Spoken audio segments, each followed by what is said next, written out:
नमस्ते साथीहरू। आजको कुरा धेरैजना हबिस्टले सुनेका छन्, तर अझै नबुझिएको कुराको बारेमा बोल्न जाँदैछु। स्नेक हेड फिसको प्राइसिङ किन यति विवादास्पद हुन्छ र किन केही नेपाली हबिस्टले सोध्छन् कि यो त खेतमा नदीमा भेटिने लोकल फिस नै हो? कारण सरल छ।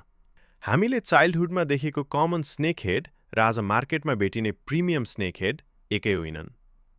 कमन स्पिसिज खेत, पोखरी र खोला किनारामा पाइन्छ, तर ornamental मार्केटमा आउने स्नेक हेडको रङ, pattern, size potential, region origin र जेनेटिक क्वालिटी पुरै फरक हुन्छ।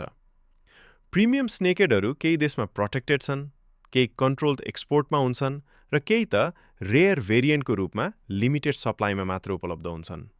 यही कारणले प्राइस अचानक हाई देखिन्छ।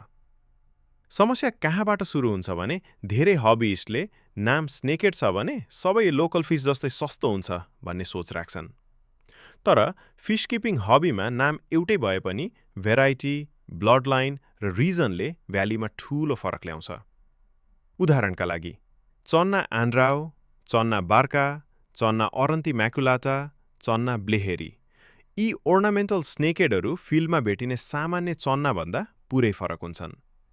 फिल्ड स्नेकहेड त हार्डी हुन्छ, तर ornamental स्नेकहेडलाई stable temperature, soft water, special diet र डेडिकेटेड ट्याङ्क चाहिन्छ। कस्ट पनि यथार्थमा यही केयर लेभल र रेरिटीबाट तय हुन्छ। नेपालमा एवेरनेस अझै बिस्तारै बढ्दैछ। धेरै नवीन हबिस्टले अनलाइन फोटो हेरेर लोकल फिस जस्तै देखिन्छ भनेर तुलना गर्छन्, तर ब्याकग्राउन्ड स्टोरी बुझ्दैनन्। त्यही भएर मिसअन्डरस्टुड प्राइसिङ, अननेसेसरी आर्ग्युमेन्ट र कन्फ्लिक्ट पनि बढ्छ। यद्यपि सिचुएसन पोजिटिभ छ। अहिले धेरै ग्रुप, ब्रिडर र एक्सपिरियन्स्ड किपर्सले नलेज सेयर गर्न थालेका छन्। समयसँगै क्ल्यारिटी बढ्दै जानेछ। स्नेकहेडको real value, rarity, care level र इम्पोर्ट प्रोसेस ग्रेजुअली सबैले बुझ्नेछन्। अन्त्यमा कुरा एउटै हो, एक्सपेन्सिभ फिस सधैँ लग्जरी होइन। धेरै स्पिसिसको भ्याल्यु, रेरिटी, कन्जर्भेसन र रिस्पोन्सिबल ब्रिडिङबाट बनिन्छ। हामीले सपोर्ट र सही जानकारी सेयर गर्यौँ भने हबी अझ स्वस्थ हुन्छ। मन परेको छ भने फलो र सब्सक्राइब गर्न नबिर्सिनुस्।